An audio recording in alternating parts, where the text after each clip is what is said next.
Oh my God. What? What is it? What happened? Is there news? There has been a murder. That's right, there has been a murder.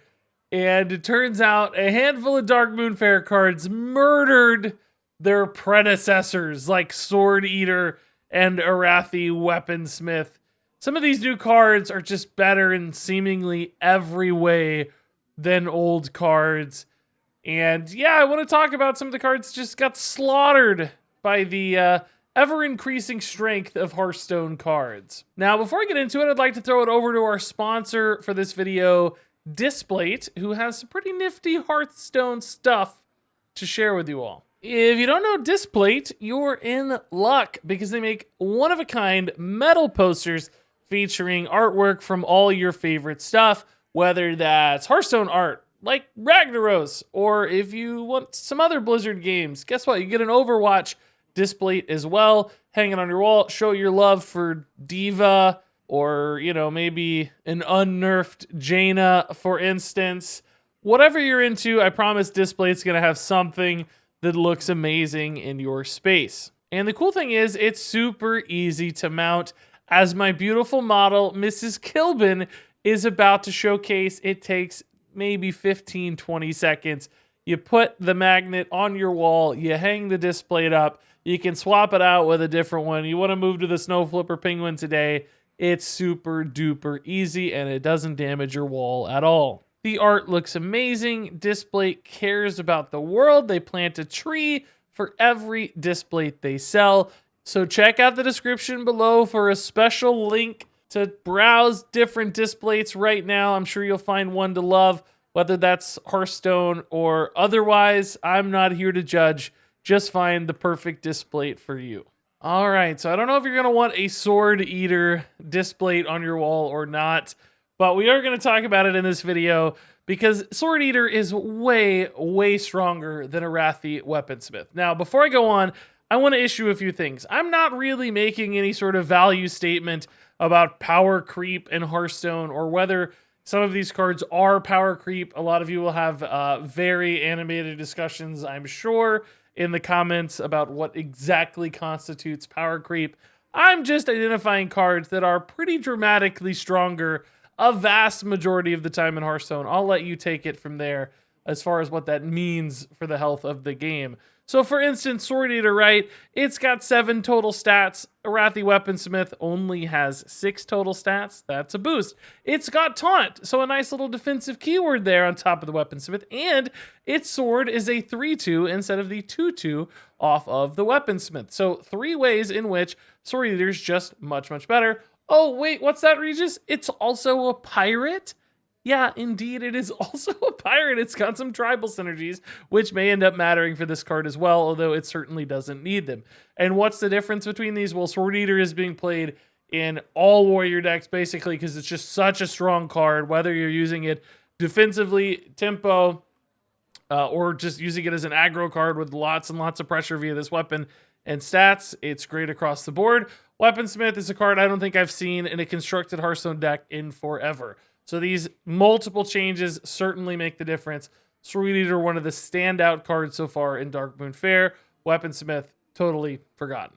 So let's take another look here with Tinwu of the Red Smoke, the rogue legendary here, compared to the old Gadget Zan Ferryman, the most fun name to say in Hearthstone, I think. And Tinwu and Ferryman share the same stat line, basically, just a little swapped up there. But Tinwu has 2 advantages. Number 1, it doesn't demand a combo. It is merely just a battle cry. Ferryman, you had to combo it out to make it work. And Tinwu gives you a big discount potentially on the card you bounce as well, pushing it to 1 mana, where with Gadgets and Ferryman, it would retain its original cost, assuming it's more than 1 mana. That's a big upside for Tinwu.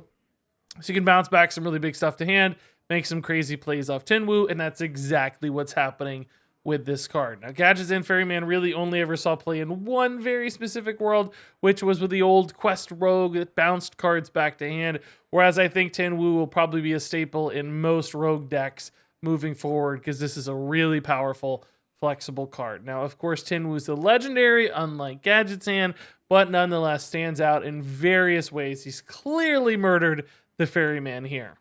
Moving on to Mystery Winner. This might be one of the most egregious examples on this list because it's straight up the same effect as Secret Plan, but it's got a 1/1 body attached for free. So you just get this tempo upside, get that 1/1 minion on board. That's awesome. A bonus that Secret Plan never offers. Now, of course, there's still the argument, yes, well, what if you have a no minion deck or you have spell synergies? Yeah, naturally, there are still some tiny advantages sometimes to having differences like this. But for the most part, in 99% of cases, Mystery Winner is just much, much better than Secret Plan. And I mean, Secret Plan, I think got played a little, but not a ton.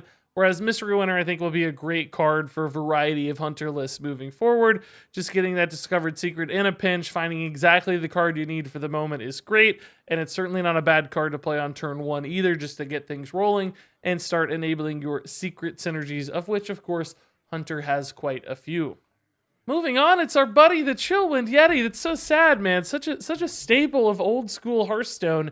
And here he is, completely eclipsed by the Circus Amalgam. I mean, and the Amalgam has a hat and like a mechanical shoulder and a totem leg. I mean, Yeti, dude, you just can't live up to the taunt keyword and the multiple minion types, which I think actually makes Circus Amalgam pretty relevant. He's a dragon card, a pirate card, a totem card, whatever you need him to be. He can be a little bit of everything, and he's popping into a handful of decks because of that. And of course, Chillwind Yeti hasn't seen play basically since Classic Hearthstone with like turn 1 Yeti, which used to be the scariest play in the world, and now that wouldn't even hold a candle to some of the crazy stuff we see in Hearthstone.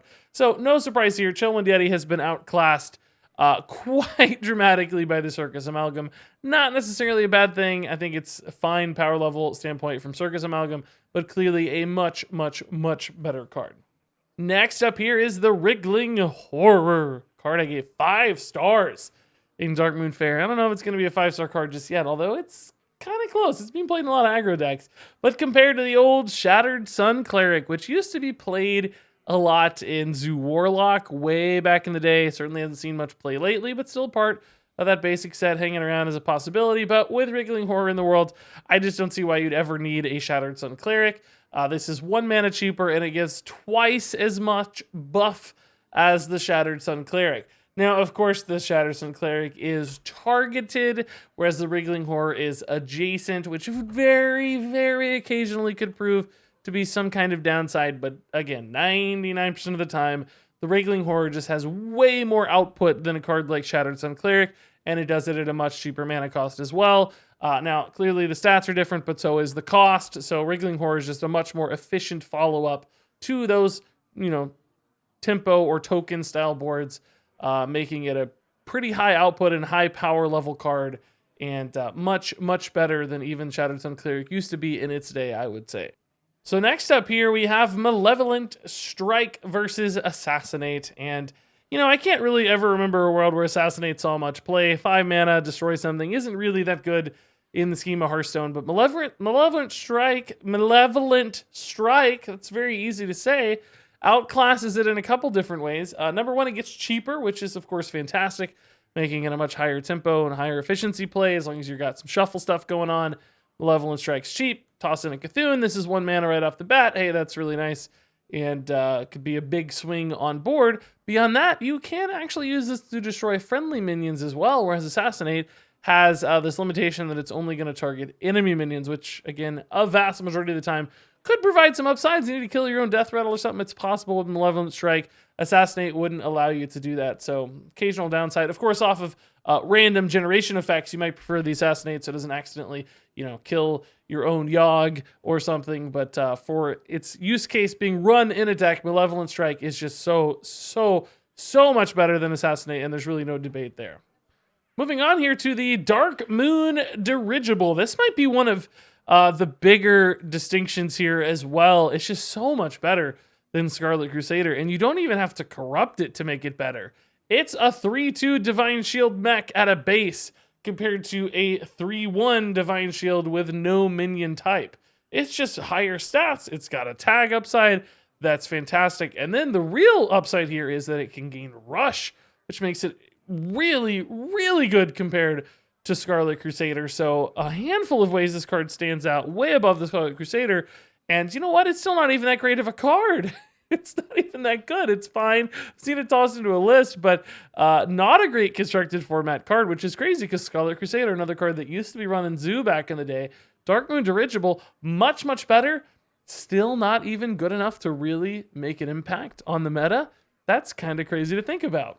And then finally here, one last card. It's Acrobatics for Demon Hunter compared to Arcane Intellect. Wait a minute here. This doesn't seem right. Both of these are class cards, but for some reason, Demon Hunters is way better than other classes? That's weird. That's not something that's been happening consistently, is it? It's not like every Demon Hunter card is just way better than cards from other classes. That can't be right. I must have gotten these cards wrong somehow. There's no way that Demon Hunter cards are just...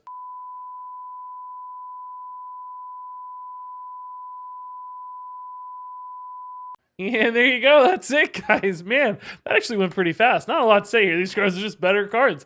But yeah, I think that's 8 examples here of cards that are just way, way better than old cards. Does that mean Hearthstone is power crapped? Are these cards too strong? Is it still okay? Frankly, most of these aren't even that meta defining. They're just kind of run-of-the-mill, played cards in many cases, but not the strongest.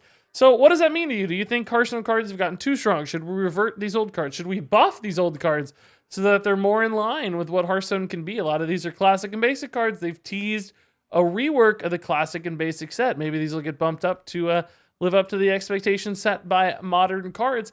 I just want to hear your take on this phenomenon. Lots of murdered cards. Is that a good thing? Is that a bad thing? What is your opinion on this one? Share that down there in the comments below. As always, thanks much for watching, and until next time, game on.